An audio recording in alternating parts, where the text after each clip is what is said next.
suis Valéria Villa-Pérez, je suis maîtresse de conférences HDR à l'Université Bordeaux-Montaigne en sociodidactique et en sociolinguistique au département des sciences du langage et je suis membre du laboratoire Clé-Montaigne.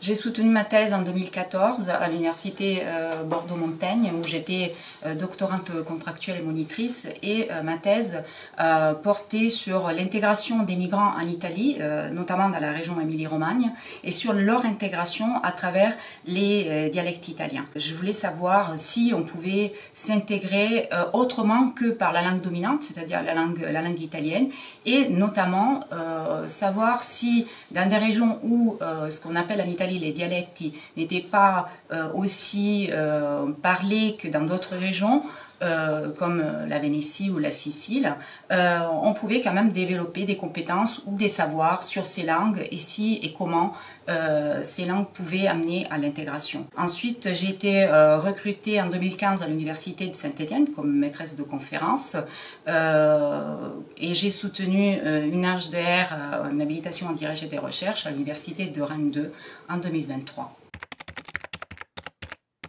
Dans les recherches que j'ai pu mener en France, je me suis également intéressée à l'intégration, à l'inclusion des migrants, adultes ou enfants, par le biais de langues dites minorées. Et il s'avère en effet que le contexte français est différent, comme on sait. Bon, déjà, la vitalité des langues régionales n'est pas la même qu'en Italie, même si il y a aussi des cas, il y a eu des études et des cas d'inclusion par les langues minorées en France et des études qui ont été faites notamment dans les années 80 jusqu'aux années 2000, un peu moins aujourd'hui. D'autres terrains sur lesquels j'ai pu travailler, en fait, la question migratoire a continué de m'intéresser après ma thèse et c'est par ailleurs sur cela qui a porté aussi mon habilitation à diriger des recherches, c'est-à-dire j'ai essayé de faire un peu le lien entre mes recherches qui sont ancrées en sociolinguistique vers les terrains plus didactiques, éducatifs et donc c'est pour ça que je parle aujourd'hui de sociodidactique à la suite d'autres chercheurs en France parce que je voulais voir quelles sont aussi les répercussions de ces parcours migratoires parfois multiples dans l'inclusion à l'école. À Saint-Étienne, là où j'ai travaillé pendant plusieurs années, qui est une ville qui connaît une très forte immigration par rapport aux autres villes de la région, en termes aussi de pourcentage de représentativité dans la région.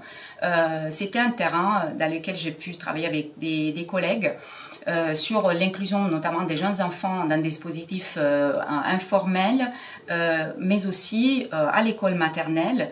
Et on a notamment travaillé pour voir dans quelle mesure on pouvait s'appuyer sur leurs connaissances, sur ce qu'on appelle le déjà là, mais aussi le déjà su, c'est-à-dire les choses qu'ils connaissent déjà, leurs compétences, les compétences acquises auparavant. Donc quand je parle de déjà là, je fais référence aux langues qu'ils connaissaient avant, parce qu'on les appelle à tort avec un terme institutionnel en France qui est celui d'allophone, parce qu'on fait référence surtout aux langues, à la non-connaissance du français.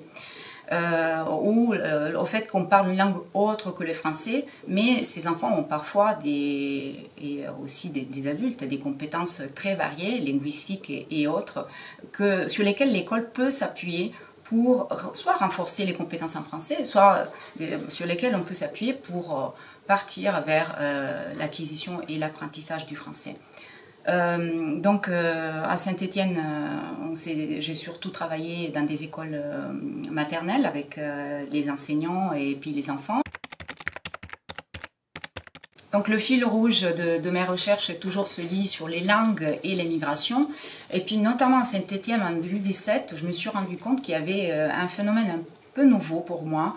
J'entendais parler de plus en plus en italien dans les rues, mais c'était pas exactement le même italien que je pouvais parler parce que c'était un italien parfois avec des colorations d'autres langues, dont des variétés d'arabe. Cette présence aussi d'autres italophones à l'université, notamment là où je travaillais, m'avait interpellée. Et en discutant avec ces étudiants, je me suis rendu compte qu'il s'agissait d'étudiants dont les familles avaient fait une première migration en Italie. Donc parfois ils venaient de pays comme le Maroc ou la Tunisie ou le Sénégal. Ils étaient restés très longtemps en Italie, peut-être parfois une dizaine d'années, avant de décider de réactiver le projet migratoire et de repartir pour la France ou parfois aussi l'Angleterre ou d'autres pays européens. Et donc j'ai commencé à faire des recherches sur ce phénomène que j'ai appelé plurimobilité et qui désigne ces migrations répétées des individus seuls ou familles, et sur lequel je vais aussi mettre l'accent sur la multiplicité des expériences linguistiques, scolaires et sociales. Et sur lequel j'ai commencé à faire des enquêtes notamment pour voir dans quelle mesure, au gré des migrations, on peut changer ce qu'on appelle le répertoire langagier. Et donc cela veut dire que d'autres langues vont faire partie de ces répertoires, d'autres on va peut-être les abandonner. Donc comment on reconfigure, on change son répertoire au gré des migrations. Ça c'était surtout pour le volet sociolinguistique. Et ensuite je me suis intéressée au volet plus didactique pour savoir quelles sont les répercussions et l'impact de ces migrations multiples pour les enfants à l'école. Et c'est là que nous avons commencé avec des collègues une enquête un peu plus ample sur 2 régions. D'abord dans la région de Rhône-Alpes et puis aussi dans la région Nouvelle-Aquitaine, en interrogeant des enseignants pour savoir si déjà ils étaient au courant, s'ils connaissaient les parcours multiples de leurs élèves et quels étaient éventuellement les gestes professionnels qu'ils employaient pour l'inclusion de ces élèves à l'école.